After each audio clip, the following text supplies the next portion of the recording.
রাজধানীতে প্রতিদিন হাজার হাজার টন বর্জ্য উৎপাদন হয় আধুনিক ব্যবস্থাপনার অভাবে, যা হুমকির মুখে ফেলছে পরিবেশ ও জনস্বাস্থ্য।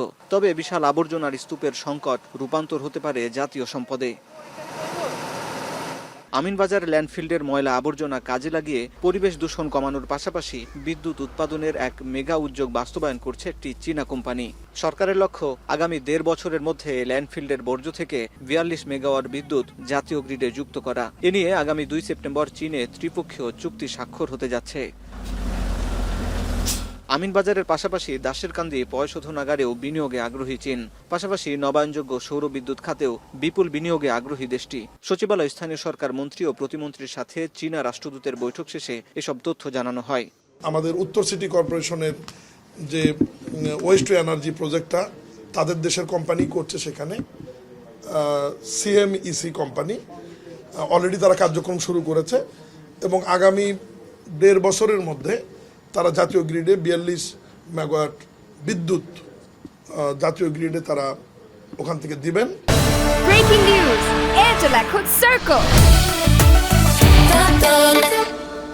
বৈঠকে গুলশান এবং ঢাকা ১৭ এলাকার ৩টি বস্তিতে আধুনিক আবাসন ব্যবস্থা তৈরি করতে চীনকে প্রস্তাব দেয় বাংলাদেশ।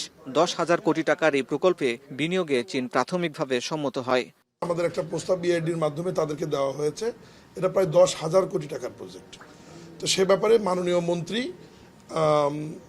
রাষ্ট্রদূতকে ওই প্রস্তাবটি বিবেচনার জন্য উনি বলেছেন এবং প্রাথমিকভাবে তারা সম্মতি হয়েছে। বৈঠকে মোংলা পোর্ট আধুনিকায়নের পাশাপাশি চট্টগ্রাম বন্দরের সাথে সংযোগ স্থাপনেও চীনের সহায়তা দেওয়ার বিষয়ে আলোচনা হয়। চীনের রাষ্ট্রদূত জানান, সম্প্রতি প্রধানমন্ত্রী তারেক রহমানের চীন সফরের পর দুই দেশের অংশীদারিত্ব নতুন মাত্রায় পৌঁছেছে। তিস্তা পরিকল্পনার ফিজিবিলিটি স্টাডিও বাস্তবায়ন নিয়েও কথা বলেন তিনি। Now we also move forward as Mongla Port project. Now we are working with Bangladesh to have the Tista River project. We have the feasibility study. Then some other projects progress very smoothly. উন্নয়ন সহযোগিতার পাশাপাশি ক্ষমতাসীন বিএনপির সাথে চীনের সরকারি দলের রাজনৈতিক সম্পর্ক আরও মজবুত করা নিয়েও আলোচনা হয় বৈঠকে। হাসিব বিল্লাহ, এখন, ঢাকা।